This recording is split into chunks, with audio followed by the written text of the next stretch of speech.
Hello, Scorpio. Welcome or welcome back to my Body and Heart Tarot Therapy. I'm here to do the reading for May 2020, May, beginning of June, about a month from when you're actually viewing this.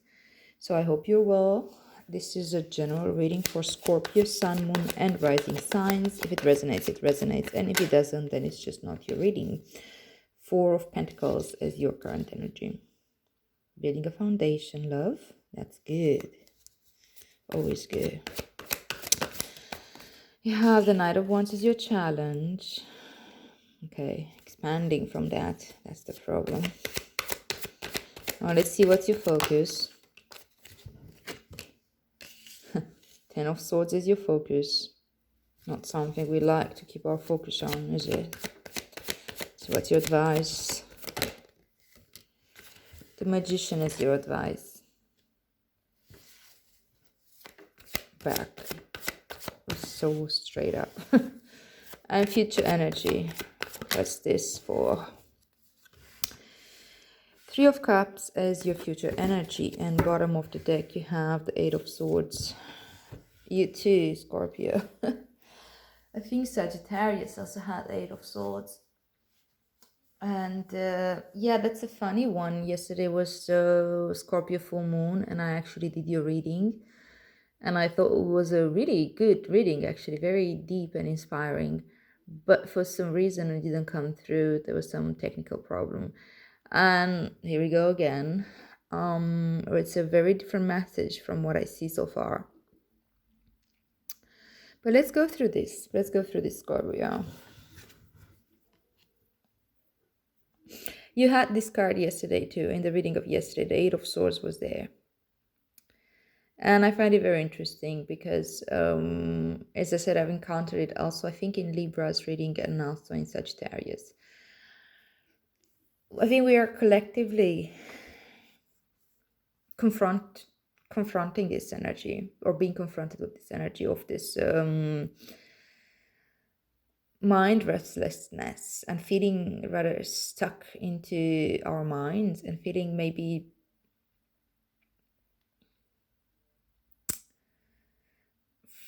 falling into the trance of thoughts. Whatever those stories come from your thoughts, they create a trance. That's how this feels. You're entranced into feeling trapped. You're entranced into feeling stuck. And it feels like you don't have the power to do much about it. And it's your reality so far.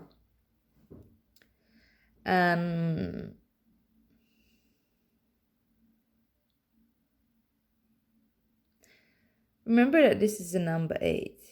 So there is a path or a cycle to the evolution of consciousness, and the mind, as we go deeper into this evolution of consciousness, is not very comfortable with this because it outgrows the mind, really. The wisdom and the messages that we're getting as we go deeper make the mind rather uncomfortable, because the mind has one reason to solve, like one goal, to find problems, solve them, find problems, solve them. The ego perception has the role of keeping us contained. And that's for a good reason. We need that. We need that up until we get to the higher levels, right?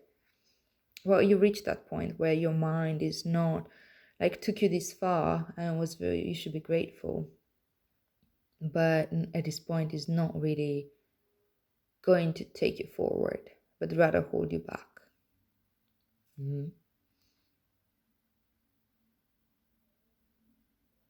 The eights are very interesting in tarot. 8 is very beautiful number. It means, a structure, having a structure of both the higher mind and the lower mind, given that it's swords. So that means that you must have gone to the point in your evolution of consciousness where you're recognizing unconditional love, for example, and you're recognizing the connection to the interconnectedness of all life and all beings and things like this. And your mind is sort of supporting of this. And your ego, like the lower mind, is also it has its container, you have your individuality, your uniqueness.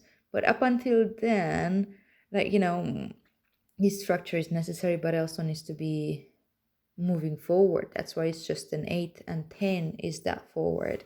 You have it right there, your focus position, the core of this reading, right? So again, it's not a fun thing for the mind. Mind doesn't like this step, but it is a breakthrough. It is part where we're truly becoming aware of our true inner wisdom and power.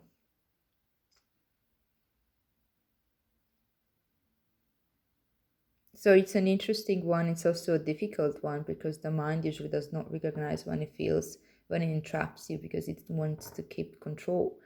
There is something that I feel called to say: do not make an enemy of the mind. That can sometimes be. I hear a lot of spiritual teachers that, or I don't know, yeah, important figures that um, say that the ego is somehow the enemy, and they kind of demonize the ego. And yeah, the mind is cunning. Yes, the mind will start like coming up with clever schemes and strategize and so on. But you can look at it not as your enemy, but more like you would look at a child who's, I don't know, 4, and is trying to get candy. So he's gonna come up with clever schemes to manipulate you emotionally or whatever to get candies. You can do that with compassion and with love, with rather amusement. When you create enough awareness within yourself, you realize that you are not your mind, and you realize that these clever schemes that it comes up with to keep you contained out of what it believes to be safety, it's actually not keeping you. Like, it's just very how to call this. They're just some, yeah, clever schemes. That's it. It's very clever to make you feel like you're really tied up in here and that you're helpless, right? Because you don't have the courage to move forward. And it's very easy to get stuck in here and to believe this story. But you know deep down that this story isn't real. You know deep down that you're actually way more powerful than this. But the mind is creating this illusion, which is very convincing, can be very convincing, right?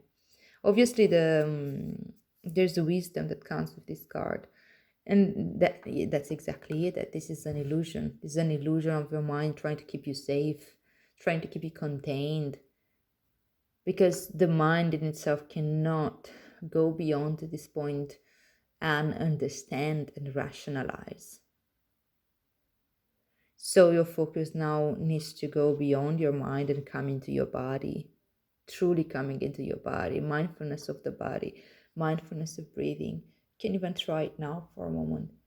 Just slow down and take a deep breath, like really feeling your stomach rising with that breath, and then really being present as you breathe out and trying to feel your body from inside out, not just like, the surface of it. And notice where the places where you're maybe holding the tension, and notice how much mobility you have and things like this. This type of mindfulness of the body will help you get out of the trance of your thoughts, and you can allow yourself to use the wisdom of your body, which is a much deeper wisdom than what the mind can bring. You see, she's blindfolded here, she can't really see, but her body can feel that these binds are loose, and she can start sensing into this terrain and where to step and where not to step, and how close or far she needs to go to which sword in order to use the one that can set her free. You see, these swords here are actually, they look like they're like a fence, and they're too close to each other. Maybe if she tries to cut herself free from this one, she will cut herself in the other one. She'll cut her skin or something. She would fall, and. But this one is farther away. If she feels her way around it, she could actually reach out to this one and have much more freedom of movement and things like this. So this type of wisdom comes only from the body, and that can allow the mind to take a break and to not assume power that it doesn't have. The mind is a good Servant what makes for a very poor master. I don't remember who said that, but it's very wise words. All right, now let's see, what's your current energy? You have the Four of Pentacles as your current energy. So yes, my dear, I think you came into the place where you have some foundation. You have a physical foundation, something very solid that you can step on. And it was hard work to get here. It was really hard work to get here. Hence, you can become a little bit stingy and a little bit protective of the little that you gathered. It's important to have this structure and this foundation. It really is. We need it. God knows we need it. At the same time, we also need to keep a little bit of flexibility.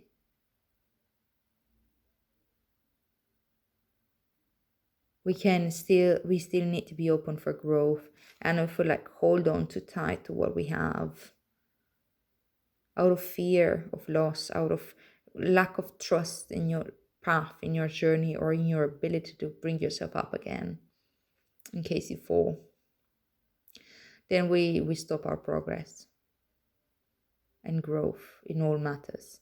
And this isn't the physical realm, so it has to do a lot maybe with finances, with the way you're spending your time and money.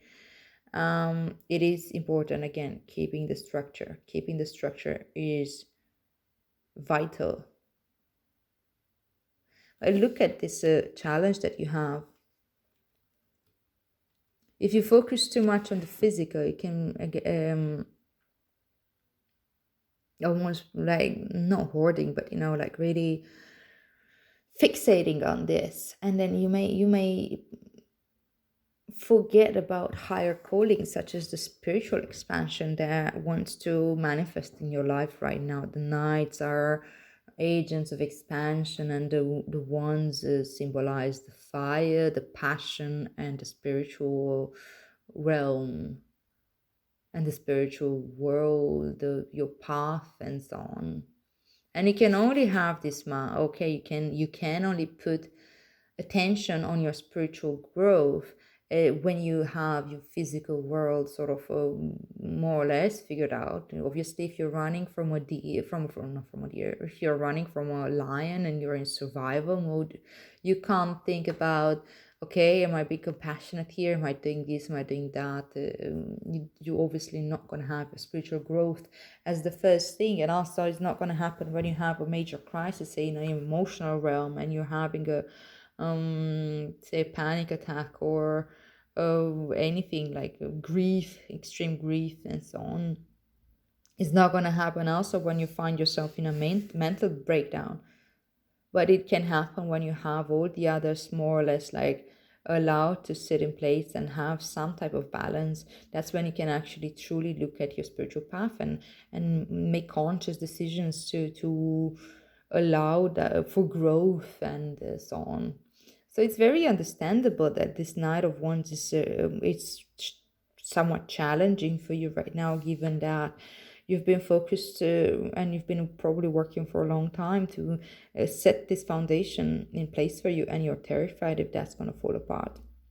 And I think what is necessary now is to allow some curiosity and to allow your playfulness to come out, and allow for that, for your attention to be moved towards your spiritual body, your spiritual growth, your not with an aim in mind, but more like recognizing the moment for what it is, recognizing this trap that you find yourself in as a spiritual challenge that needs to be overcome, and allowing a little bit of excitement to come in with as you find creative ways to get out of there.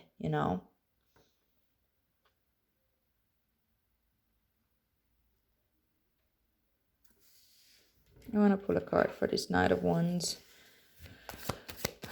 Where's this Knight of Wands here? Knight, not nine. Okay, so you have the Four of Wands with the Hermit.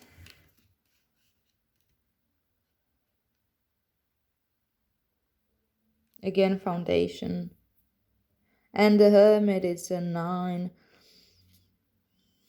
8, 9, 10.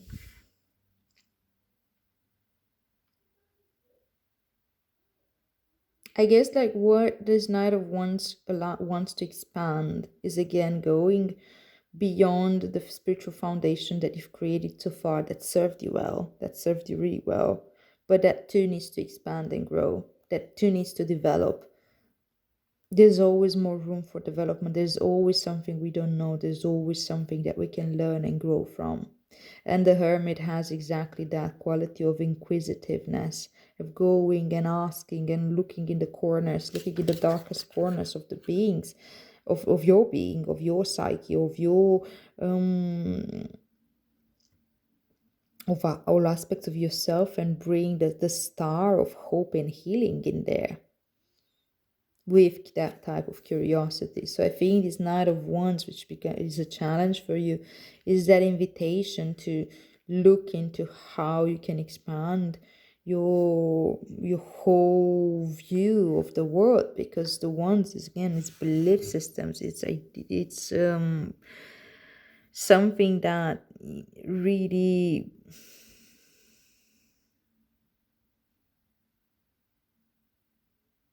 when you believe truly in something, you allow yourself to define yourself through that. To a fault, sometimes it doesn't matter. The point is that you need to recognize that you've gone so far, and that this value that you used to hold served you well. But it's also time, as you come into this stability, to shift your focus into how you can expand your bubble of perception. And yeah, focus with the Ten of Swords, right? You see, this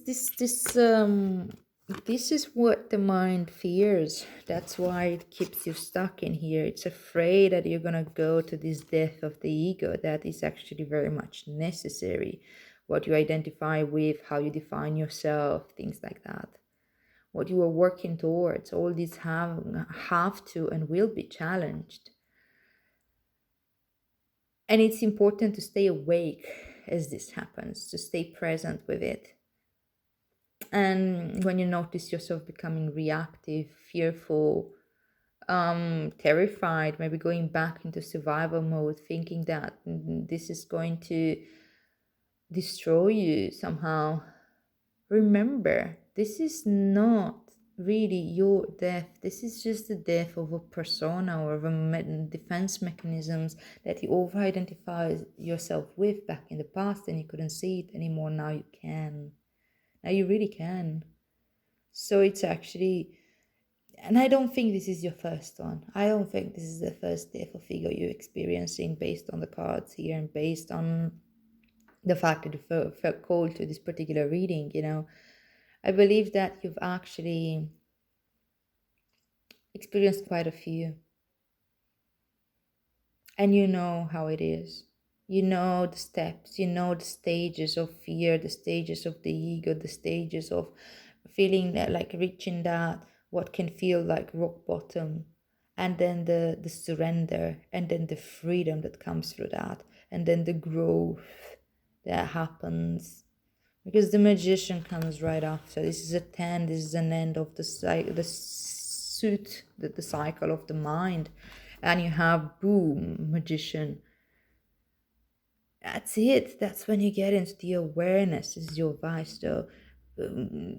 Focusing that, allowing yourself to go through this, knowing that this step is coming, the magician, that moment of a new awakening, that moment of a new you coming into the world that's wiser. And it's wiser because it allowed yet another layer that was blocking it to fall apart. So it's that kind of like falling apart in order to break through, break down, break through, that kind of thing. And you know what? This falling apart doesn't need to be so dramatic anymore, because you've been through a few. You know what it is. You know you can ground yourself again into the wisdom of your body. Ground yourself into the structures that you've created, and they're here to serve you if you don't keep your focus on them too much, if you don't hold on too much to them. Ground yourself in the faith that you've been through this before, and you're going to uncover yet another gift and wisdom and knowledge that comes just like magic, from when the mind finally capitulates and stop trying to keep the reins here and drive the ship all the time. So go through it, baby. Go through it without fight. Don't put up a fight. Know that the ego is just trying to contain you and keep you small but just because it doesn't understand, don't make an enemy out of it either. And you see the magician, yeah, it's taking you into the next step. It's a number one. It's a full cycle coming to an end, and you opening up like a new highway of manifestation, in which you have again everything back to square one on the table.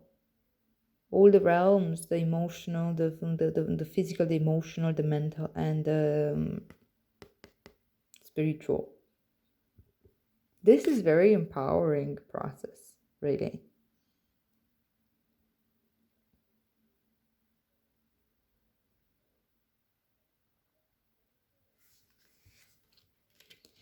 All right, and then this is taking you to the Three of Cups, which is truly beautiful. It's deeper connections. It's really connecting to your soul tribe. It's celebration. It's celebration of yet another moment of awakening, yet another moment of the way I see awakening, this type of awakenings is like I feel like we are like many bubbles of little cells, and the way we the evolution of consciousness works is that like two separate cells just come bigger, and there's like many others, and then it becomes bigger, and then it becomes bigger, and we become more whole, because everything becomes part of this wholeness, and it's a oneness to it rather than many different little bubbles. And wisdom that each and every one of these bubbles hold is shared, and it grows into a much more accurate perception of the universe and of yourself, experiencing yourself in a more deep and total way as you experience the world. That's real growth. And you see two things coming together, becoming something bigger. It's resolution, it's growth, and it's connection. You are able to connect to other units outside of yourself, like people, animals, whatever, entities. And you can connect with them because you've gone through yet another growth of your own bubble. I hope that makes sense. That's quite I don't know, how did that come from? That type of analogy. Okay, I'm gonna pull out the Rumi Oracle and see what's coming up for you. Okay, the lover and the beloved. Ooh la la, Scorpio. Let me read. This is a number 35, yet another 8. Look at that.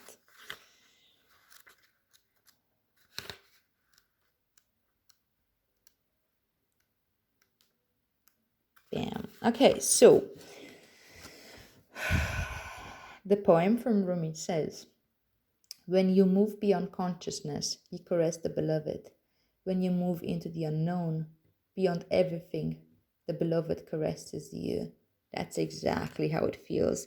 Going out of this 8 of Swords, going through the 10 of Swords is literally moving into the unknown, beyond everything that your mind knows so far and mapped down. And you become the magician again, yet again, and the beloved caresses you.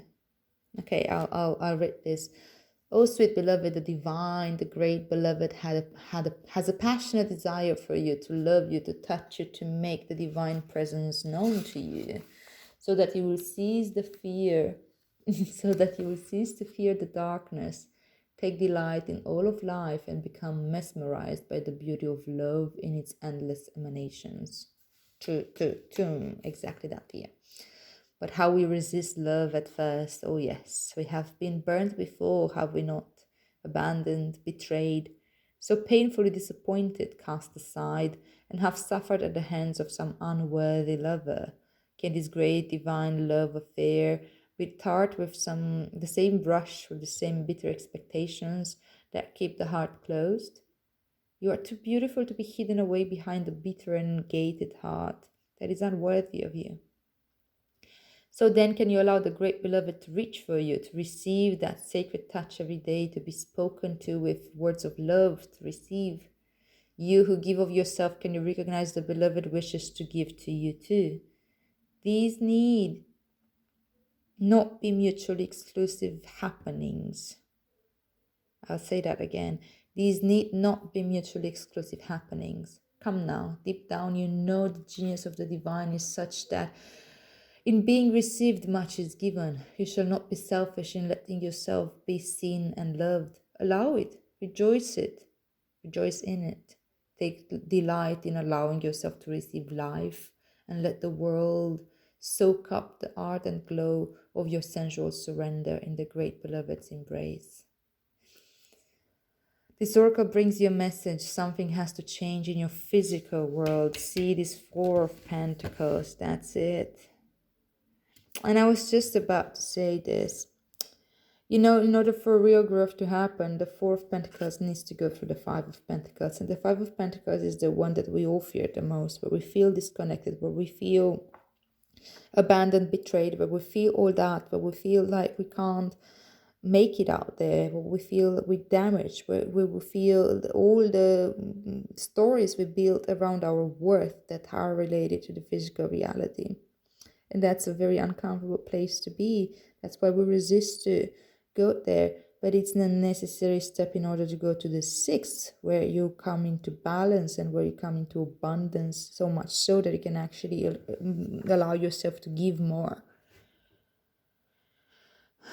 So something needs to change in your physical world. You are in need of more sustenance, more love, more connection, and more nourishment that touches your body and soul and brings them into deeper oneness with each other, with life, with love.